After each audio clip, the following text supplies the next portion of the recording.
Joshua chapter 6. Our scripture reading is coming from the book of Joshua chapter 6. Joshua chapter 6 from verse 1.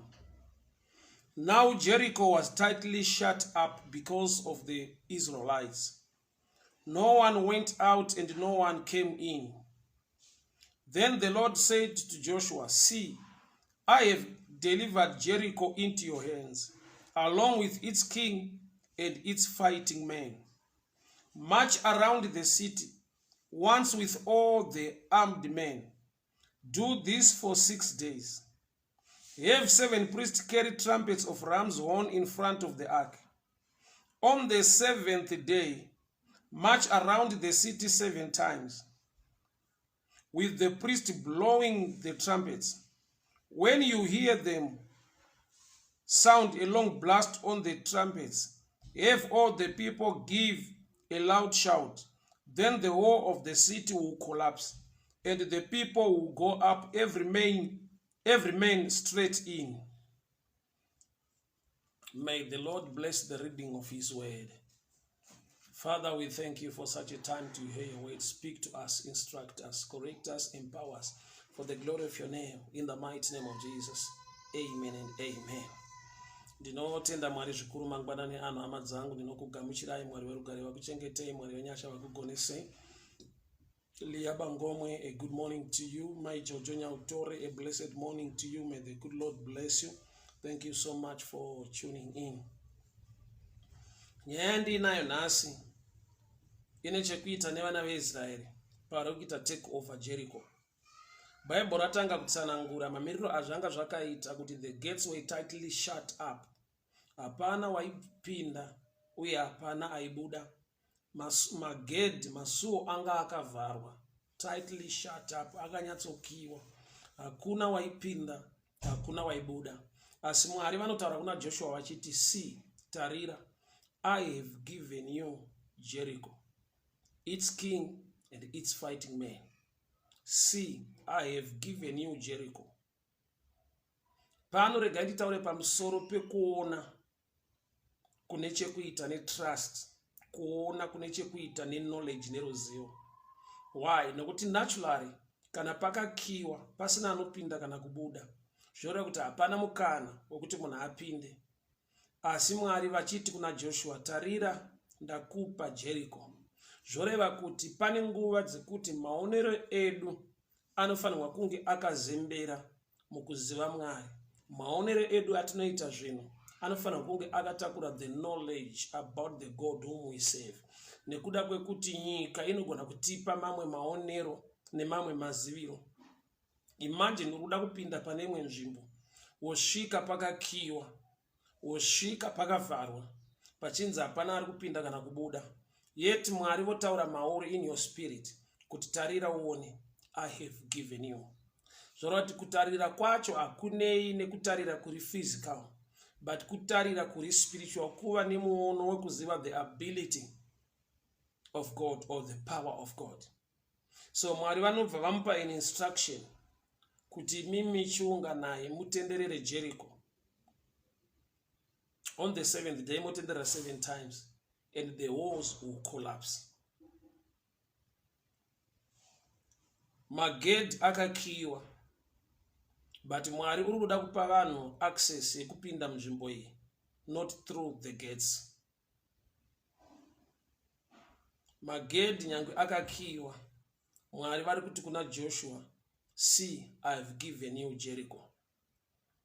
Kazhinji kacho vanhu vakasaziva pfungwa yaMwari pamusoro pechinhu, vanoshanda nemaonero avo nemafungiro avo, zvokonzera kuti vachinje a prayer life kana kuti maprayer points avo. Nekuda kwekuti munhu akasvika pakavharwa unogona kunamatira nyaya yemakey kana kuti yekuvhurwa kwepanzvimbo.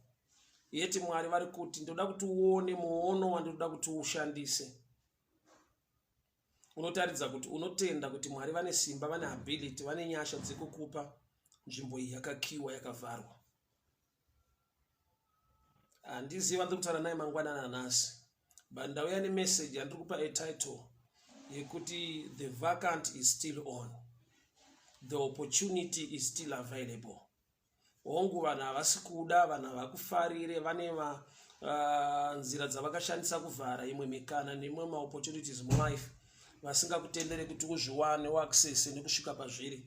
But I've come to tell you kuti don't worry about dealing with your enemy. Get a revelation yekuziva kuti ndoita sei zvandingaitira mwari wangu. Remember, pavari kutenderera Jericho, they were not singing to anyone. They were worshiping God.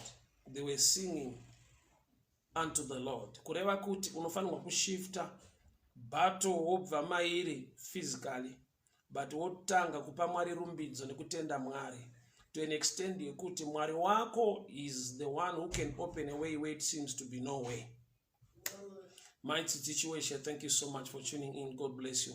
So pano Joshua ari kuudzwa kunzi tarira ndakupa Jericho, yet the gates were tightly shut. Hakuna waipinda, hakuna unobuda. Asi pfungwa yaMwari iri kuti ndoda kuti uve nemamwe maonero ekuziva ability, yekuziva kugona kwaMwari waunonamata, kuti even zvinhu zvakadai Mwari vari kuti mukana uripo, vacancy iripo, opportunity ichiri open.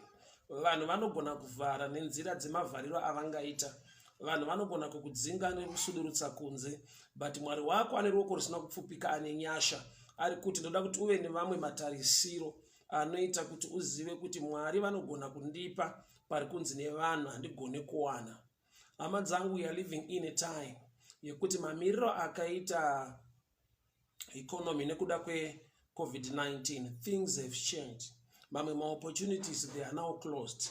Mumwe mikana yawaioperata nayo nekudi yakavharika, but hazvirevo kuti Mwari wako naiye akagumirwa to an extent yekuti haagone kukupa a blessing in such a time.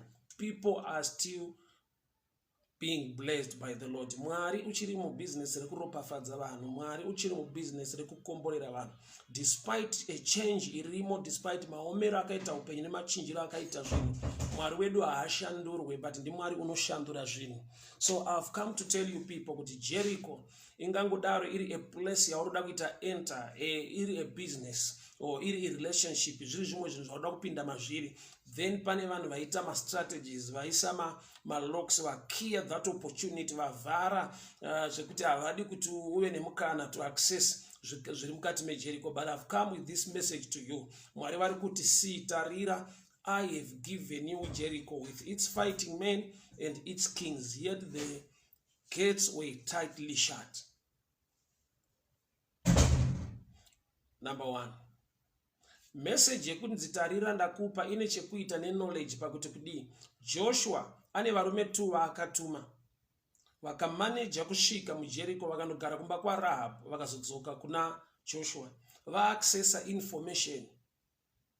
Rahab wakataura kwavari kuti imi vanhu vese muno vanokutyai nekuda kwezvavakanzwa zviri kuitwa naMwari wenyu pamuri kufamba. Zvoreva kuti kukiwa kwemagedhi yanga isiri nyaya yechimwe chinhu, but yaiva nyaya yefear yekuti the people of Israel vana Mwari wavo and they are powerful. So Joshua anofanirwa kuoperata neknowledge yakauya nemaspai mairi aanga atuma. Maspai mairi akatumwa naJoshua is a shadow picture of the word, because the word is divided into 2, the Old Testament and the New Testament, which means when you have the word in you, rinokusimbisa, rinokupa strength, rinokupa kutenda nekunzwisisa kuti Mwari wangu akuti kane ndi Mwari anogona. So pano Joshua ari kunzi tarira ndakupa. So number 1 zvine chekuita neinformation yanga yauya nemaspy, information yaibuditsa pachena kuti the people of Jericho were living in fear of the people of Israel. Vanhu vemuJericho vaitotya, so kukiya kwavo magedhi yanga isiri nyaya yechimwe chinhu, but they were living in fear nokuti vaiziva the ability of the power of God yaMwari waIsrael ari kufamba nana Joshua. Tarira ndakupa, yet the gates were closed, they were tightly shut. Hakuna ipinda, hakuna ibuda. Mwari ndokubva vamupa a strategy, a plan, a way yekuti the only way to make it kuti mupinde muJericho, you need to surround the city muchiimba muchirumbidza Mwari. Havasi kuita anything against the people of Jericho or against the walls, but they are doing something unto their God. The best way to deal with your enemy is to continue to worship God, respect God, and honor God, and love God, and do things unto the Lord. You will see kuti ukarumbidza Mwari wako nekuitira Mwari wako, he empowers you to overcome. Ukarumbidza Mwari wako nekuitira Mwari wako, he opens a way where it seems to be no way. So dzimwe nguva kazhinji kacho tapedza nguva tiri mu battlefield tisina kuwana nguva yekuenda in the presence of the Lord to worship God and honor him. Why? Nokuti enemy ikanokiya magate isu tiri kubattle, tichaswera tichirwisana nemagedhi iwayo, but tikashifta mind yedu kubva kubattle tikauya kuzorumbidza Mwari unogadzira nzira pasina nzira, Mwari vanotipa victory in a way yekuti nyangwe magedhi anga akakiwa, the out result ndeyekuti Israel yakapinda muJericho, vakapinda nepai, vakapinda nepese pese, nekuda kwekuti the walls collapsed when they began to worship and sing unto their Lord. Kureva kuti kurumbidza Mwari kunovhura mikana yaongo usingatarisire muupenyu kuti ingavhurika. Kurumbidza Mwari nekuonga Mwari kunoita kuti enemy yako itambudzike kuti sei usiri kuifighta panzira yanga yakiya, nokuti enemies mind yavo vaiti Israel ichangoda kupinda bezi through the gates. But I've come to tell somebody, you enter through a divine entrance, which is more than a gate. Nokuti a gate can be locked. Magate anogona kukiwa, nzira dzinozikanwa nevanhu dzavanogona kukuvharira ndo dzavanongoziva bedzi. But muna Mwari wako, he makes a way where it seems to be no way. But zvinhu zvakacreatwa nei, they began to surround the walls of Jericho and worshiping God. Vakawana nguva yekurumbidza Mwari, vakaimba vachirumbidza Mwari wavo, vachitenderera rusvingo rweJericho. I'm sure mindset yevanhu vari muJericho vachitarisa vana veIsraeri vakangofungidzira kuti these people takiya saka hapana anopinda. They were so relaxed. Why? Because pane entrance yavaiziva kuti iyi ndo entrance bedzi yavanoda kushandisa. They did not know kuti vanhu vakarumbidza Mwari, entrance becomes bigger. Dai pakashandiswa gate, zvaitora nguva vanhu vanga vakawanda kuti vagone kupinda muJericho. But Mwari akati hatidi kuti mushandise gate. Masvingo eJericho paanovira pasi, munenge mane entrance nepese pese, munenge mane entrance. Magate ngaaramba akakiwa, but Mwari wenyu uchadonedza masvingo eJericho achawira pasi. Zvoreva kuti magate akaramba akakiwa ari kwaari vanhu varumbidza Mwari, masvingo eJericho ndokubva awira pasi. Zvoreva kuti enemy yakakiya a wrong place kumunhu anogona kuwoshipa Mwari. Kana wane a mind to worship, to honor God, unoita kuti uve neaccess nenzira isina kubvira yatarisirwa kana kuonekwa nevanhu kana kufungidzirwa nevanhu. Unoziva kuti vanhu ava pavakapinda muJericho havasi kupinda nepagate, but zvoreva kuti worship became a gate to them. Worship yakacreate a bigger gate to them. Worship yakavapa a new entrance isina kubvira yafungidzirwa neenemy kuti vanhu havachapinda nepese pese. The walls anga akacreaterwa nyaya yesecurity. Walls eJericho, they were meant for security purposes. Kobva kwaiswa gate kuti hakuna anopinda nekumwe kweso, munhu wese anoene pagate ndopatinomuvheta nekuziva vanhu. But you see kuti vanhu pavakarumbidza Mwari, walls acho aiva esecurity ndiwo akaita collapse, vana veIsraeri vakapinda nechero pavari nepese pese. Kureva kuti worship yakacreate a bigger entrance or a bigger gate. So dzimwe nguva pane nguva yekuti tinopedza nguva trying to deal with our enemy, yet kudila naMwari wako kune weakena your enemy. Kutsvaka Mwari nekudila naMwari wako nekurumbidza Mwari kunoita kuti enemy yako inetseke kuti komunhu sei asiri kuuya kuzorwa neni, because enemy yanga yakatoronga kuti kana takiya magedhi vanhu apa vanozoya kuzorwa nesu tinovabatira pagedhi ipapa nokuti ndo pavanofanirwa kupinda napo. But enemy yakakiya gedhi haina kuona vana veIsraeri vachinetseka kurwisa pagedhi. Kureva kuti neimwe nguva ukashayiwa a heart to worship, mweya wekurumbidza Mwari, unoswera uchinofighta nesystem yagara yakarongwa neenemy kuti uchauya nepapa ndichakuita zvakati.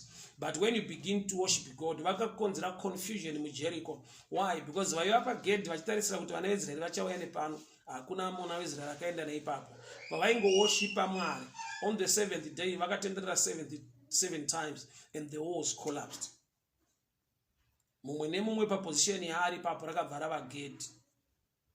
In other words, kwanga kwakaiswa one gate entrance yanga yakakiwa, but pavakatenderera Jericho vachirumbidza Mwari, pese pakamira munhu pakava negedhi. What am I saying? Pauri ipapo Mwari vane gedhi reupenyu hwako. Pauri ipapo ukarumbidza Mwari unocreata rimwe gedhi rekupinda mune zvimwe zvinhu zvanga zvakablokwa neenemy for a long time. Mawalls eJericho, they were so thick. Anga akaisirwa security reasons. Ndokubva kwazoiswa magedhi. Kugedhi ndokubva kwakakiwa, hakuna aipinda, hakuna aibuda. Israeri haina kutsvaka makey. Israeri haina kutsvaka kurwa kuti toita sei kuti tipwanye gedhi ritipinde. There are times yekuti we are fighting through a system. Mwari yavasiri kuda kuti tishandise kupinda naye muzvinhu izvozvo. But when we begin to worship and trust the Lord, Mwari vanocreate an entrance, a system iri far better and greater for things to happen in our lives. I don't know whom I'm talking to, but pane nguva yekuti you have been trying things. Enemy ndokubva yanobata painotoziva kuti uyu kana achida zvinhu izvi anowanzotaura naningi. Ndokubva vaenda vakanoita makuwa kuna ningi iyeyo. Ndokubva vaziva kuti munhu uyu access yezvinhu zvaari kuda zvinotosainwa naningi. Ndokubva vanotaura nemunhu iyeyo ndokubva akumaka. Sadzimwe nguva you will be wasting time uchidhila nevanhu ivavo, try to prove a point kuti uri munhu ari right yakataurwa yamakuwa, ende munhu yakaudzwa makuwa yayo haasi kuita give in kuti anzwise your other side. I've come to tell you this. Imbomira kufaitana nemagate eJericho. There is a gate raunogona kuopena this morning by worshiping God, by trusting God, by respecting God, by praying unto the Lord. Kune magedhi muupenyu akakiwa nevanhu. Kune vanhu vanogona kutakura nyaya kana kutakura makuwa ekunovhara gedhi reblessing muupenyu hwako. But nekuda kwekuti dzimwe nguva unogona kuti regai ndiende ndinonegotiata nevanhu handibudirire pachena kuti I'm a good guy, vanhu vari kunyepa nekuzodini. There are times that when you try to prove a point, when they don't give in to your idea. People of God, hear me very well. Gedhi reJericho ranga rakakiwa. Vanhu vemuJericho vaitoziva kuti vanhu ava vakada kupinda muno vanoda kushandisa nzira yepagedhi. So muupenyu kune nzira dzinokiwa nevanhu. Kune nzira dzinovharwa nevanhu. Saka dambudziko nderekuti iwo you try to fight through that way kuti zvinhu zviite. Why? Nekuti pfungwa yako wakatozviudza kuti apa ndo pane breakthrough yangu, apa ndo pane nyasha dzangu, apa ndo pana divine helper wangu, apa ndo pane zvakati, apa ndo pane access yebusiness rangu. Vanhu voenda ipapo vondogara pagedhi, vondovhara gedhi iroro, vondoudza munhu inyaya isiriyo, vosvika votaura zvinhu zviri negative, voendesa wrong evidence zvokuti nevanhu vaida kumira newe nekukubatsira on a certain project or on a certain business havachada. Kune mweya inokiya magedhi. But hakuna mweya ungakiye a worshiper. A worshiper anocreate a gate risina kubvira rakika. Minister Joshu case, I'm so happy to see you online. God bless you, my brother. Thank you so much. Brenda Mshambadzi, you're welcome. God bless you. My Tinker, God bless you. God bless you. Choelini Mashamombe, Morisei, my Chiguidi, may the good Lord bless you. Thank you so much, people of God, for tuning in. So, magedhi mulife anokiwa. Vanhu vakaziva kuti urikuda kubudirira nenzira iyi, urikuda access nenzira, nokuti pese paunotora a step kuita chimwe chinhu, kune vanhu vanotoziva kuti munhu uyu mukaona ada kuuya pananingi kuti abatsirwe, garai mafanoenda mondotaura information iyi yekuti atadze kubatsirika. Uyu akada kuita business iri, uyu akada kuroorwa nemukomana uyu, pakada kuita zvakati, kune mweya inosunda vanhu kuti endai munokiya magedhi iwayo. As I'm preaching right now, kune magedhi akakiwa emunhu yekuti unogara wakabata shaya dzimwe nguva uchitodemba kuti vanhu vanondidarirei. Inda vanhu vakafambisa nyaya isiriyo, vakafambisa makuwa. Sei vanhu vakaita kuti pave neblockage zvangu zviregere kufamba. Sei vanhu vasina kundigamuchira. Mweya yepaJericho inokiya magedhi iriko. But kune chinhu chinonzi worship, kune chinhu chinonzi praise. Ukatanga kurumbidza nekunamata Mwari wako, uchaona kuti imbomira kufocusa nekudhila enemy. Put your focus, your trust and your faith unto the Lord. Nokuti Mwari wako ukavarumbidza, ukavaonga, worship create a greater door, a bigger door. Murikuona here kuti Paul na Silas Acts 16:25 vari mujeri vakatanga kunamata nekuimba nekurumbidza Mwari wavo, ndokubva pava neearthquake, masuo ese akavhurika, cheni dzikadona. Zvoreva kuti kune imwe freedom, kune imwe access yaunowana bedzi when you begin to worship your Lord.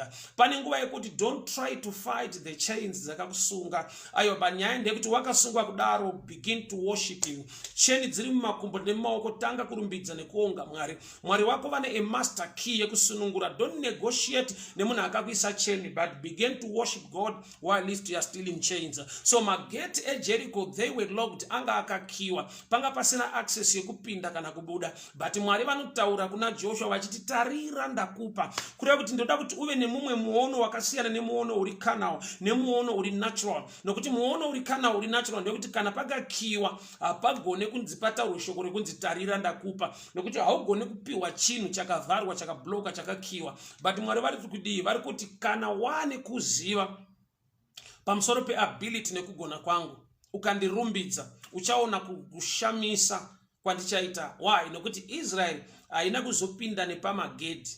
There was no need for them kuti vanofighta vanhu vari pagedhi. Pane nguva yekuti tiri kuisa focus kuzvinhu zvisizvo. Why? Because my enemies acho tiri kutovaziva, ndaana ningi vakaita zvakati, ndaana ningi vakaita zvakati. We are trying to prove a point, we are trying to fight them. But I've come to tell you, don't waste your time dealing nevanhu ivavo. Just get your time to worship the Lord, honor the Lord, praise him, and you create a gate rakasiyana nemagedhi angakakiwa. Nokuti Israel yakazowana access yekupinda muJericho nepese pese. Kurati pese pauri pane door, ukatanga kuwoshipa Mwari. Pese pauri pane access, ukatanga kurumbidza Mwari. Ndofunga vanhu vemuJericho vakatoshamisika, masvingo eJericho akuwira pasi. Hapana kutsvakwa bulldozer, worship ndo yakava a bulldozer. Hapana kutsvakwa chimwe chinhu chiri more powerful kupwanya masvingo eJericho, but worship yakava so powerful to an extent yekuti yakadenha denga rikakonzera masvingo eJericho kuwira pasi. Masvingo eJericho paari kuwira pasi, Israel iri kuwana access yekupinda nechikonzero chekuti pese paunofunga kuti hapapindiki, there is God in heaven. Wokuti ukapa rumbidzo ukanamata Mwari wako, unogona kushamiswa kuti panga pane mbiri yekunzi pari tightly shut, panobva pava open. Ndimwari unovhura masuo, ndimwari une nyasha, ndimwari unotirwira nekutigonesa. Economy yakiya gate nekuda kweCovid-19. Zvimwe zvawaiita nyore, zvawaiwana access, zvakavharika, but God is still on the throne. Mwari vari pachigaro chavo, nyasha dzichiriko, simba ravo nekugona kwavo harina kuchinja. Nyaya ndeyekuti focus yako ngairegere kuva pagedhi rakakiwa. Focus yako ngaive kuna Mwari unovhura masuo. Don't try to prove a point kuvanhu ivava vakanokukira magedhi, vakafambisa makuva, vakabloka imwe access yawangawana zvimwe zvinhu zvanga zvakuflowa muupenyu hwako. Imbosiyana nemagedhi eJericho. Tenderera Jericho uchiita sekunge uri benzi, sekunge unopenga uchirumbidza Mwari wako. Unoziva advice iri natural masingana nesituation iyoyi, munogona kuita pfungwa yekuti ayo tadii kuti tatuma masoja anonorwisa pagedhi ipapa, tadii kutsvaga zvimwe zvekunopaza gedhi iroro tapinda. But worship yakavapa access yekupinda, kwete nepagedhi pakiwa, but pese pavanga vakamira vachirumbidza Mwari, Mwari vakapashandura pakava gate. People of God, hear me very well. Pane nguva yekuti tiri kuisa focus kuzvinhu zvisizvo. Wakaipa unozvida izvozvo kuti munhu ave ne-wrong focus, atarise panzvimbo isiriyo. Bible not looking unto Jesus, author and finisher of our faith. Tinofanirwa kuisa kutarira kwedu kuna Kristu Jesu, nekuda kwekuti zvinhu zvinoti divert focus zvakawanda. Zvinhu zvinoti divert focus zvakawandisa. Kana magedhi akiwa imauya muchida kupinda, obvious pa common sense you will try to fight gedhi iroro kusvika ravhurika, kusvika gedhi rapwanyika. But Mwari vakati kuna Joshua, tendererai Jericho. Itai sekunga hamuna basa nekupinda, nekuti kutenderera hakusi kupinda. Pfungwa yavanga vainayo ndeyekupinda. Mwari ndokubva avapa pfungwa yekutenderera. Kurati ukaziva pfungwa yaMwari, ukaziva pfungwa yaMwari unosiyana nevanhu vane mindset yekuti kana nokuti inzwa yama dzangu, vanhu havaida kupinda muJericho. Mwari ndokubva avapa advice and instruction yekuti tendererai Jericho. Imagine kuti vanhu vanofunga sei kana Joshua akuexplaina kuvanhu kuti hama dzangu kupinda tichapinda, asi Mwari wedu ari kuti ngatitendererei. Kurati there are things when you are now mature, wakuziva kuita kwaMwari. Patience mauri dzinofanirwa kuraramika. Unofanirwa kuva munhu ari so patient, ari kuita move according to the Spirit of God. Nekuti vanhu vaigona kuti onaka Joshua 5 days hatisati tapinda, we are still going around, there is no time yekuti tirambe tichitenderera panapa, ngatipindei. But kuziva pfungwa yaMwari kwakanaka. So varume havakatenderera pavari supposed kupinda, but vari kutenderera vachirumbidza Mwari. Gamba chavasiri kuziva kuti panguva yatiri kutenderera tichirumbidza Mwari, pese patatsika tiri kucreata access yekuti pave negedhi tigone kupinda. Kurati kutenderera kwaiva kucreata magedhi. Handizive zvimwe zvinhu zviri kuitika muupenyu hwako, unoita sekunge uri kutenderera zvevamwe zvinenge zvakatoita kudhara, vamwe wakadzidza nawo, wakakura nawo, waaccessa zvimwe zvinhu muupenyu zvinenge zviri so fast, but to you it seems as if you are going around and going around. But don't lose heart, just be patient. Mwari ari kuziva zvaari kuita. Uchatoona kuti iwe ndiwo uchava neaccess yakakura vanhu vanoda kurwa nekushanda nepamagedhi. Kutenderera yaiva nzira yekucreata magedhi akawanda, pese pavatsika paka pava neaccess nemagedhi ekupinda. But kutenderera kunogona kubohwa nekurwadza vamwe vanhu vane pfungwa yekuti why are we still going around instead of just getting straight into Jericho. So patience dzikashayikwa mukunamata mumabelievers, vanhu vanongoda kungonomira pagedhi kuti I'll fight nepano pagedhi kusvika ndapinda. Gamba Mwari vada kukupa access nenzira dzakawanda nemukana wakakura when you are patient, ukagonawo kuva nepfungwa yekutenderera. Mukutenderera muri kurumbidza Mwari. Kureva kuti vakaita 7 days dzavairumbidza nekuimba kuna Mwari wavo, vasiri kuziva kuti pese patatenderera nekurumbidza nekuimba kuna Mwari wedu takati tocreata entrance. Nokuti masvingo paakawira pasi, pese paiva nemasvingo ranga rava zigedhi rakakura. Patience neworship zvakacreata gedhi rakakura. Ndayauzotaura newe mudikani. Patience neworship, kutrusta Mwari, kunocreata gedhi rakakura. Don't be in a hurry mucompetition nekutarisa vamwe zvaita vamwe vazodii. Kana Mwari vatitenderera, kutenderera uchakuona kuti kuchakupa benefit yakakura than to be fast uchida kurwa kuti upinde nepagedhi padiki. Masvingo eJericho pavakatenderera akakolapsa, kureva kuti pakava a bigger entrance than entrance yanga yakakiwa. Chakonzera bigger entrance kuva vanhu vari patient, kuva vanhu vanogona kurumbidza nekuteerera kutaura kwaMwari. Don't compare zvinhu zvako nezvemumwe munhu. Inzwa instruction yaMwari concerning your life. Pane kutenderera kunokupa bigger access than to be fast and try to fight through a gate, a gate diki. Trust the Lord, believe in Him, be patient, worship God, and you will see greater results. May the good Lord bless you. May the good Lord favor you. Ndoshokora ndinaro mangwanana nasi hama dzangu. Let us keep on worshiping Him. Ngatitsvakei pfungwa yaMwari pese pane zvinhu zviri kukiwa nekuvharwa. Hazvirevi kuti naMwari wedu apererwa. He makes a way where it seems to be no way. Don't try to prove a point kuvanhu vakandokiya magedhi.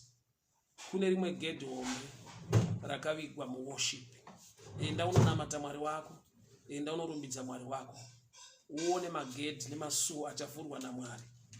Vakakiya vanofanirwa kuona kuti una Mwari muzhinji wava mukati, ivo vakakiya kugedhi. Hakuna chinorwadza chekuti ivo vakarinda pagedhi vakakiya, woona vanhu vazara mukati vapinda nekuda kwekuti masvingo eJericho awira pasi. Mwari ngaakupe nyasha idzodzo, greater access iri divine. Nyangwe vanhu vakakiya vakabloka kumwe kwese, worship ngaikupe greater access iri divine. Vanhu ngavashamisike kuti wapinda sei, wawamo sei. Wovaudza kuti ndakarumbidza Mwari wokwaIsraeri anogadzira nzira pasina nzira. Baba ndinonamata, I thank you, Lord, for your grace, for your favor, for your touch and your blessing. Danamata kuvana venyu. Every area dzakablokwa. Relationship yakablokwa. Opportunity business rakablokwa. Mwari unovhura masuo. Mwari une nyasha. Takupai mbiri nekukurumbidzana nekukuungai. Vana venyu ngavarangarirwe nyasha ngadzidururwe. Ndataura breakthrough, ndataura success and favor. In the mighty name of Jesus. Amen and amen. God bless you. God bless you. Mwene zwarakanaka amadzangu. God bless you. God bless you. God bless you. God bless you. Bye bye. God bless you.